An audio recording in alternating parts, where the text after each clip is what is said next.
नमस्ते नमस्ते नमस्ते स्टूडेंट्स। कैसे हैं आप सब लोग? आशा करता हूँ अच्छे होंगे, अच्छा कर रहे होंगे। Stay home, stay safe. इसी के साथ हम अपने लेक्चर को शुरुआत करते हैं। हमारा लेक्चर चल रहा था मॉर्फोलॉजी ऑफ फ्लावरिंग प्लांट। तो आज का हमारा टॉपिक है इन्फ्लोरेसेंस। आज का हमारा टॉपिक क्या है? इन्फ्लोरोसेंस। ठीक है, आज का हमारा टॉपिक है इन्फ्लोरेसेंस। गाइस, आज का ये लेक्चर में आप बने रहिए एंड तक, और आज पूरा लेक्चर भरा हुआ है ट्रिक से। तो लास्ट तक देखिए वीडियो को और नॉलेज को गेन कीजिए। आज एक एक चीज़ की ट्रिक है, एक एक चीज़ याद हो जाएगी आपको। एक भी एग्जाम्पल ऐसा नहीं बचेगा जिसमें आपको याद करने में कोई दिक्कत हो। तो इसलिए एंड तक देखिएगा वीडियो को विदाउट स्किपिंग। सो स्टार्ट करते हैं हम लोग अपने इन्फ्लोरेसेंस के बारे में। तो सबसे पहले बात करते हैं हम लोग कि इन्फ्लोरेसेंस होता क्या है। तो इन्फ्लोरेसेंस कुछ नहीं है आपका। इन्फ्लोरेसेंस क्या होता है? Arrangement of flower, arrangement of flowers on the floral axis. जो फ्लोरल एक्सिस है उस पे फ्लावर्स का अरेंजमेंट कैसे है, किस तरीके से अरेंज है फ्लावर, उसी को हम लोग कहते हैं इन्फ्लोरेसेंस। इन्फ्लुएंस कुछ नहीं, इन्फ्लोरेसेंस क्या है? फ्लोरल एक्सिस पे, फ्लोरल एक्सिस पे आपकी फ्लावर किस तरीके से अरेंज है, इसको हम लोग कहते हैं इन्फ्लोरेसेंस। ठीक है, अब इन्फ्लोरेसेंस आपका कितना तरीके का होता है? इन्फ्लोरेसेंस आपका होता है दो तरीके का। कौन कौन सा होता है? एक तो होता है आपका रेसमोस, दूसरा होता है आपका साइमोस। ठीक है, रेसमोस और साइमोस। अब रेसमोस क्या है? रेसमोस आपका वो है जो आपका थ्रू आउट, जो जिसकी जो एपिकल टिप होती है, स्टेम की जो टिप होती है, फ्लोरल एक्सिस की जो टिप होती है, वो आपका थ्रू आउट लाइफ क्या होता है? इंक्रीज करता जाता है, मतलब कि ग्रो करता रहता है। ठीक है, उस पे उसकी टिप पे कोई भी फ्लावर आपका अराइज नहीं होता है। ठीक है, उसी को हम लोग कहते हैं रेसमोस। ठीक है, रेसमोस में क्या होता है कि जो मेन एक्सेस होती है वो कंटिन्यूसली ग्रो करती है। Main axis continues to grow. ठीक है, मेन एक्सेस जो होती है वो कंटिन्यू ग्रो करती है। ठीक है, फ्लोरल जो आपके बॉर्न होते हैं, flowers are born in an acropetal manner. अब बात आती है कि एक्रोपेटल का मतलब क्या होता है। तो एक्रोपेटल का मतलब कुछ नहीं होता है। एक्रोपेटल का मतलब होता है कि जो आपका फ्लावर निकल रहा है वो आपका कैसे निकल रहा है? वो निकलता है आपका बेस से अपवर्ड को जाता है, अपवर्ड फ्रॉम द बेस। क्या है? Upward from the base. जो आपका फ्लावर है फ्लोरल एक्सिस से अपवर्ड फ्रॉम द बेस होता है। ठीक है, उसको कहते हैं हम लोग एक्रोपेटल। अब एक्रोपेटल किस में पाया जाता है? एक्रोपेटल पाया जाता है आपका रेसमोस में। ठीक है, अब बात करते हैं हम लोग साइमोस। साइमोस क्या होता है? साइमोस में क्या होता है? जो मेन एक्सिस होती है, साइमोस में क्या होता है? मेन एक्सिस होती है वो टर्मिनेट्स कर जाती है। मेन एक्सिस टर्मिनेट्स कर जाती है इन ए फ्लावर। कहने का मतलब क्या है कि जो मेन एक्सिस है उसकी टिप पे आपके फ्लावर पाए जाते हैं। इसमें क्या होता था? जो मेन एक्सिस होती थी वो कंटिन्यूसली ग्रो करती थी, फ्लावर आपके लिटरली मिलते थे। इसमें क्या है कि जो फ्लावर है वो आपके मेन एक्सिस की टिप पे भी मिलते हैं। ठीक है, अब इसमें किस तरीके से मैनर होता है फ्लावर, इसमें किस तरीके से बॉर्न होते हैं? तो इसमें होता है बेसिपेटल। अब बेसिपिटल क्या होता है? बेसिपिटल क्या होता है? कुछ नहीं होता है बेसिपिटल, कोई परेशान होने वाली बात नहीं। बेसिपिटल में क्या होता है? इसमें क्या होता है? ऊपर से नीचे को ग्रो करता है फ्लावर। कैसे करता है? डाउनवर्ड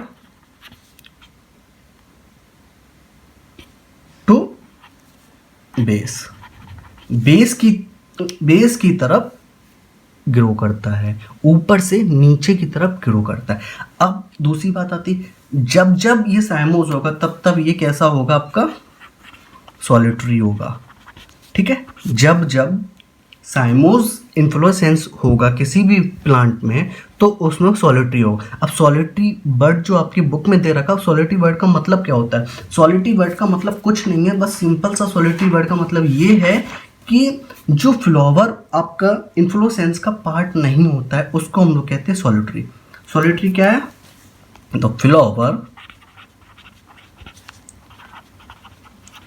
which is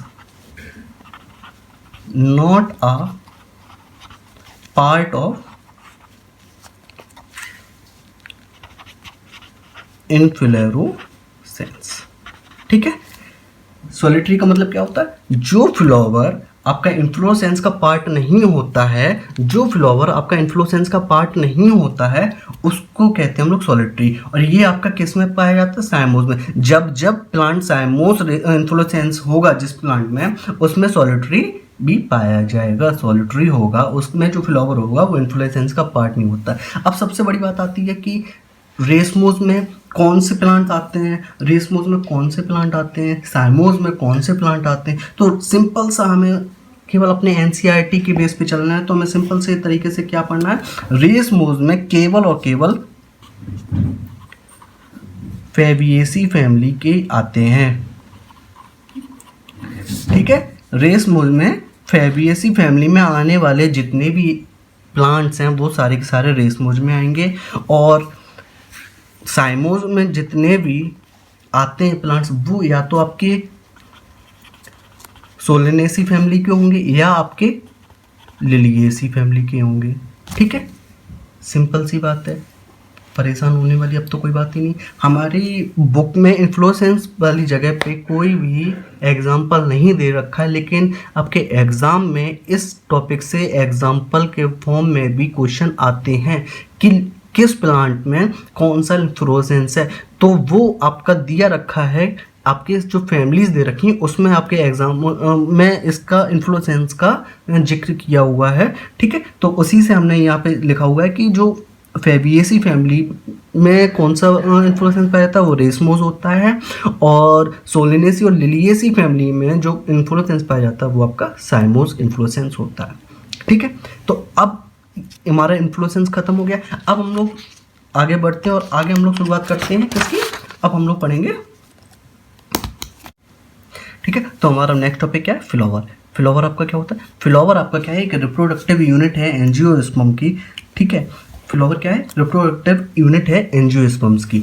ठीक है, हम लोग अभी किसके बारे में पढ़े? केवल एंजियोस्पर्म के बारे में। हम लोगों का चैप्टर क्या चल? Morphology of flowering plant. तो फ्लावरिंग प्लांट का मतलब क्या है? फ्लावरिंग प्लांट से क्या समझते हैं हम लोग? फ्लावरिंग प्लांट का ही मतलब होता है एंजियोस्पर्म। ठीक है, तो फ्लावर जो है वो केवल एंजियोस्पर्म में पाया जाता है। तो एंजियोस्पर्म का जो रिप्रोडक्टिव यूनिट है वो फ्लावर है। अब फ्लावर के अंदर क्या कौन कौन से पार्ट्स पाए जाते हैं? फ्लावर के अंदर आपका पहला पार्ट होता है क्या?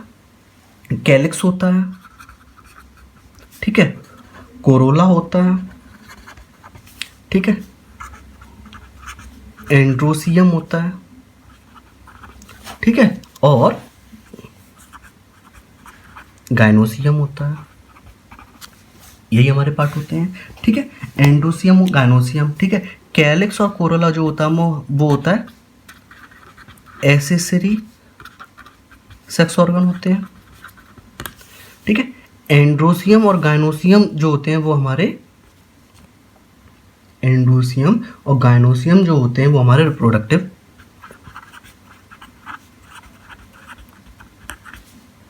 ऑर्गन होते हैं। ठीक है, कैलिक्स क्या होता है? कैलिक्स हमारा सबसे आउटर मोस्ट, कैलिक्स क्या है हमारा?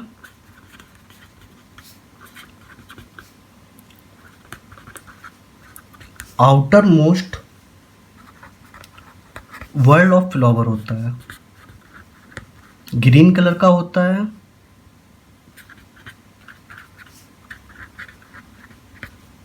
ठीक है, ग्रीन कलर का होता है। जो इसकी यूनिट होती है वो आपकी क्या होती है?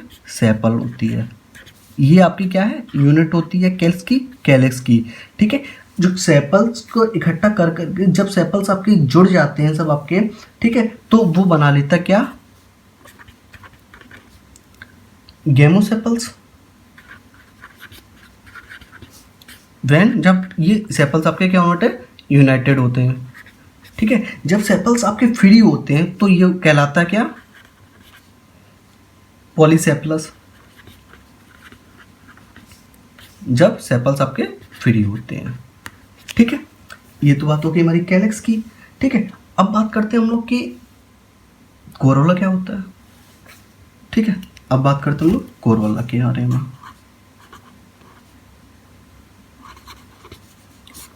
ये तो हमने कर लिया कैलेक्स, अब हम लोग कर रहे हैं कोरोला। तो कोरोला क्या है आपका, कोरोला किससे बना होता है, कोरोला बना होता है आपके पेटल से। इसकी यूनिट क्या है,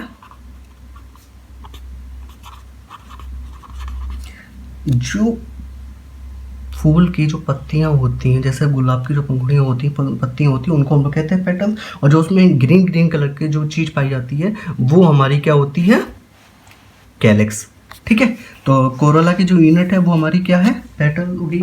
ठीक है, अब जो पेटल, जब आपके पेटल से क्या होता है, पॉलिनेशन होता है। क्यों, इससे क्या होता है, इंसेक्ट और बीज क्या होती हैं, अट्रैक्ट होती हैं। ठीक है, इसमें खुशबू होती है, स्मेल अच्छी करते हैं, इसलिए ये उनको अट्रैक्ट करते हैं। ठीक है, तो जैसे कैलेक्स की ही तरह कोरोला भी आपके गेमोपेटलस हो सकते हैं।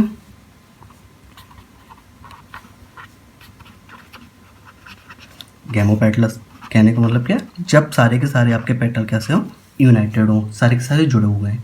पॉलीपेटलस भी हो सकते हैं ये आपके, जब आपके सेपल वो पेटल्स कैसे हो, फ्री हो, तो वो पॉलीपेटला। और जब आपके सेपल्स फ्री हो तो पॉलीसेपला, जब पेटल्स फ्री हो तो पॉलीपेटलस। ठीक है, तो ये हमारा हो गया कि कैलेक्स और कोरोला क्या होता है। ठीक है, अब अभी हम लोग एंडोसियम गाइनोसियम को अलग से पढ़ेंगे। उससे पहले हम लोग एक चीज़ ये पढ़ लेते हैं कि फ्लावर आपका बाइसेक्सुअल भी हो सकता है, बाइसेक्सुअल भी हो सकता है और यूनिसेक्सुअल भी हो सकता है। ठीक है, बाइसेक्सुअल भी हो सकता है, यूनिसेक्सुअल भी हो सकता है।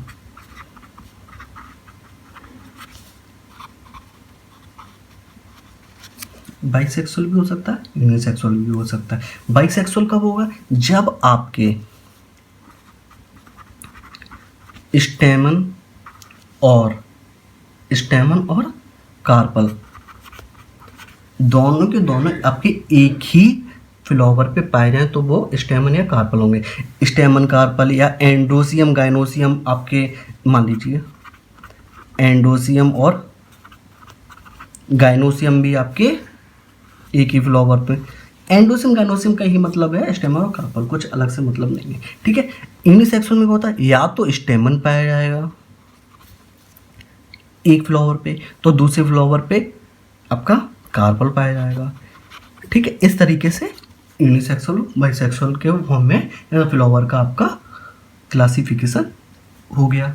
ठीक है, अब बात करते हैं, अब एक क्लासिफिकेशन होता है हमारा कि सिमेट्री के आधार पर फ्लावर किस तरीके से आपका डिवाइड है, उसकी किस किस कैटेगरी में आपका डिवाइड है सिमेट्री के आधार पर। ठीक है, तो नेक्स्ट टॉपिक हमारा वही होगा। ठीक है, तो अब हम लोग क्या पढ़ेंगे, flowers on the basis of symmetry. Symmetry के बेस पे फ्लावर्स आपके किस तरीके से कैटेगराइज्ड हैं। ठीक है, तो वो आपके 3 चीज़ों में बटे हुए हैं। ठीक है, फ्लावर आपका सिमेट्री के आधार पर 3 भागों में बटा हुआ है। पहला क्या है, एक्टिनोमॉर्फिक। ठीक है, दूसरा क्या है, जाइगोमॉर्फिक। ठीक है, तीसरा हमारा है एसिमेट्रिकल। ठीक है, एसिमेट्रिक। ठीक है, अब बात करते हैं कि एक्टोमॉर्फिक क्या होता है।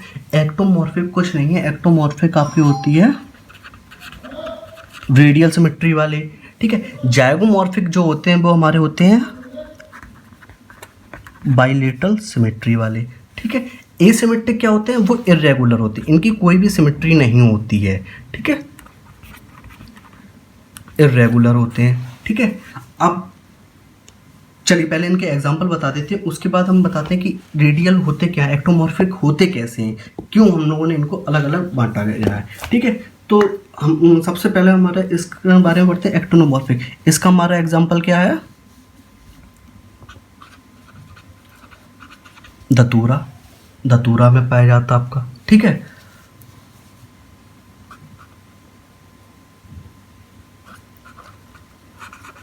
चिली में होता है। ठीक है, मस्टर्ड में हो गया।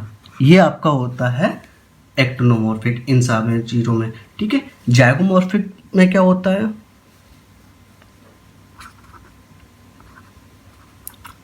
केसिया। ठीक है, बीन, पी, मटर। ठीक है, और गुलमोहर, इसमें आपका होता है जाइगोमॉर्फिक। ठीक है, एसिमेट्रिक में क्या होता है आपका, होता है इसमें काना। ठीक है, अब सबसे पहली बात आती है कि हमारी जो एक्टिनोमॉर्फिक होती है, एक्टोमॉर्फिक क्या होता है, एक्टोमॉर्फिक कैसी सिमेट्री होती है, रेडियल कैसी सिमेट्री होती है। तो कोई भी स्फेरिकल चीज़ या सिलेंड्रिकल चीज़ जिसको आप किसी भी प्लेन से कट करो, वो इक्वल टू हाफ में अगर डिवाइड हो जाए तो वो होती है आपकी रेडियल सिमेट्री और एक्टोमॉर्फिक सिमेट्री। ठीक है, इसी तरीके से बाइलेटरल सिमेट्री क्या होता है, बाइलेटरल सिमेट्री वो सिमेट्री होती है जिसको आप अगर एक प्लेन से कट करेंगे, केवल एक ही प्लेन से कट करें और उसको दो इक्वल हाफ में डिवाइड हो जाए तो वो हो जाता है बाइलेटरल। इरेगुलर में क्या होता है, एसिमेट्रिक में होता है किसी भी प्लेन से चाहे आप उसको रेडियली कट करें चाहे बाइलेटरली कट करें, उस वो आपका इक्वल हाफ में डिवाइड नहीं होगा, वो आपका होता है एसिमेट्रिकल। जैसे कि मान लीजिए ये हमारा मार्कर है, मान लीजिए ये हमारा सिलेंड्रिकल है। ठीक है, ये देखने में हमारा सिलेंड्रिकल लग रहा है, इसको अगर हम लोग यहाँ से ऐसे कट करते हैं, इसको अगर हम लोग यहाँ से बी से ऐसे कट करते हैं तो ये इक्वल हाफ में यहाँ से ऐसे कट करें। ठीक है, माना कि हमने ये इसको देखो, इसको हम लोगों ने ऐसे कट किया। ठीक है, इसको ऐसे कट कर लो, इसको ऐसे कट कर लो, इसको ऐसे कट कर लो, तो ये पूरा का पूरा जब कट करो तो इक्वल हाफ में डिवाइड हो जाएगा। ठीक है, तो ये हो जाएगा आपका रेडियल। अब जाइगोमॉर्फिक क्या होगा, जैसे कि मान लीजिए जाइगोमॉर्फिक में क्या होगा, मान लीजिए ये हमारा चार्जर है। ठीक है, इसको अगर हम लोग यहाँ से ऐसे कट करते हैं तो ये इक्वल हाफ में डिवाइड हो जाएगा। ठीक है, इस तरीके से होता है ये। अब सबसे बड़ी दिक्कत होती है कि चलो सर जी ये समझ में आ गया, लेकिन अब इनके एग्जांपल याद कैसे करें, क्योंकि इस चैप्टर में तो बहुत ज़्यादा एग्जांपल, चैप्टर में छोड़ो एनसीईआरटी केवल और केवल एग्जांपल से ही बढ़ती हैं लोगों ने, तो कैसे याद करें इन एग्जाम्पल्स को। तो परेशान ना होइए, वीडियो को देखते रहिए और एग्जाम्पल भी याद हो जाएंगे। तो शुरुआत करते हैं हम लोग एक अपनी ट्रिक से। ठीक है, जिसको हम लोग इसको याद करेंगे अपने सिमेट्री को फ्लावर के सादा पे डिवाइड है। ठीक है, तो सबसे पहले हम लोग करते हैं एक्टोनोमॉर्फिक। तो इसकी हम लोग किस तरीके से याद करेंगे, देखो ये क्या होगा हमारा DCM, ये क्या हमारा DCM। ठीक है, इसको याद कैसे करेंगे हम लोग, धत चिल मार, दत से धतूरा, चिल से चिली, मार से मस्टर्ड। इसमें लास्ट में मार रा आ रहा है, इससे हमारा समझ में आता है कि रेडियल हो गया। ठीक है, धत चिल मार, ये हो गया हमारा एक्टिनोमॉर्फिक। अब बात करते हैं हम लोग जाइगोमॉर्फिक को भी याद करेंगे। तो जाइगोमॉर्फिक क्या करेंगे, देखो एक वर्ड होता है खास, एक वर्ड होता है खास, जिसको कुछ लोग बोलते हैं कास। तो हम लोगों ने उन लोगों का ही ले लिया, हम लोगों ने अपना खास नहीं लिया, कास ले लिया। ठीक है, तो ये ले लिया कास। BP ब्लड प्रेशर, खास BP गुल हो जाता, खास BP गुल हो जाता। खास से कैसिया, B से बीन, P से मटर और गुल से गुलमोहर हो जाता, लास्ट में आ रहा है जाता, तो ये जाता से हमें प्रोनाउंसिएशन कैसा लग रहा है, जाएगो, जाता, जाएगोमॉर्फिक। ठीक है, तो ये हो गया काश बीपी गुल हो जाता। इसका सिंपल सा है एसिमेट्रिक का, इसका कुछ नहीं करना, हमें क्या करना है, काना। ठीक है, इसका हो गया क्या, काना। तो ये हमने क्या हो गया, आज इसके एग्जाम्पल भी याद हो गए। एक बार दोबारा देख लीजिए। दत्त चिल मार, दत्त का मतलब दतूरा, चिल का मतलब चिली, मार का मतलब मस्टर्ड, और लास्ट में आर आ रहा है जैसे रेडियल, रेडियल का मतलब एक्टिनोमॉर्फिक। जाइगोमॉर्फिक की बात करें हम लोग, जाइगोमॉर्फिक में बाइलेटरल में क्या होता है, कास, बीपी गुल हो जाता, कैसिया बीन पी गुलमोहर, जाइगोमॉर्फिक। ठीक है, जाता से जाइगोमॉर्फिक। इसका सिंपल सा है काना। ठीक है, इसका सिंपल सा काना। ठीक है, तो ये हमारा हो गया आज फ्लावर कंप्लीट। ठीक है, अब हम लोग, अभी और भी है इस चीज में, अब हम लोग बात करते हैं कि जो एंडोसियम है और गाइनोसियम, कहने का मतलब जो ओवरी है, फ्लोरल पार्ट्स के जो थैलमस पे पोजीशन है उसके आधार पर भी डिवीजन हुआ है फ्लावर्स का। ठीक है, तो अब वो पढ़ते हैं हम लोग, तो वो कैसे हुआ है। ठीक है, देखिए एक second guys,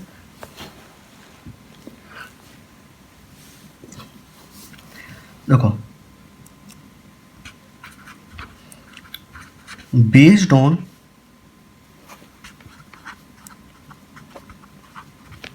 position of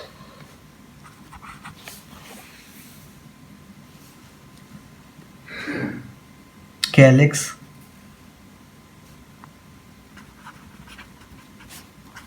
Corolla and androecium with respect to, किसके रेस्पेक्ट में, इनकी पोजीशन को हम किसके रेस्पेक्ट में देख के हम लोग फ्लावर्स को डिवाइड कर रहे हैं, ओवरी के रेस्पेक्ट में। ठीक है, ओवरी के रेस्पेक्ट में इन चीज़ों को किस तरीके से अरेंज है इनकी पोजीशन, उसके बेस पे हम लोगों ने फ्लावर को डिवाइड किया है। ठीक है, तो वो आपका 3 उसमें डिवाइड है, किसमें, हाइपोगाइनस, ठीक है, पेरिगाइनस, हाइपोगाइमस, पेरिगाइमस और एपिगाइमस। अब सबसे पहली बात आती है कि अब हाइपोगैमस क्या होता है। देखो सीधी सी बात है, हाइपो का मतलब नीचे होता है, तो कैलिक्स, कोरोला और एंडोसियम जो हैं वो आपके कैसे होंगे, कैलिक्स, कोरोला और एंडोसियम जो है वो आपके कैसे होंगे, ओवरी से। ठीक है, तो अगर कैलिक्स और कोरोला अगर आपके ओवरी से नीचे होंगे तो वो क्या उसको हम लोग क्या बोलेंगे, क्या नाम देंगे, ओवरी सुपीरियर होगी। कहने का मतलब ओवरी क्या है, सुपीरियर है, किसके रेस्पेक्ट में, कैलिक्स, कोरोला और एंडोसियम के रेस्पेक्ट में आपकी कैसी है, ओवरी सुपीरियर है। ठीक है, तो उसके एग्जांपल क्या होगा, HMCB, H for hypogynous, MCB आप जानते हैं मिनिएचर सर्किट बोर्ड जो आपके सबके घरों में होता है। जैसे कभी शॉर्ट सर्किट होता है तो क्या होता है, वो आपका गिर जाती है MCB। ठीक है, तो गिरने का मतलब नीचे हो जाती है, नीचे का मतलब हाइपोगाइमस। ठीक है, तो यहाँ पे हम लोग याद करने के तरीके से हम लोगों ने MCB किया, तो M मतलब मस्टर्ड, C मतलब चाइना रोज, B मतलब ब्रिंजल।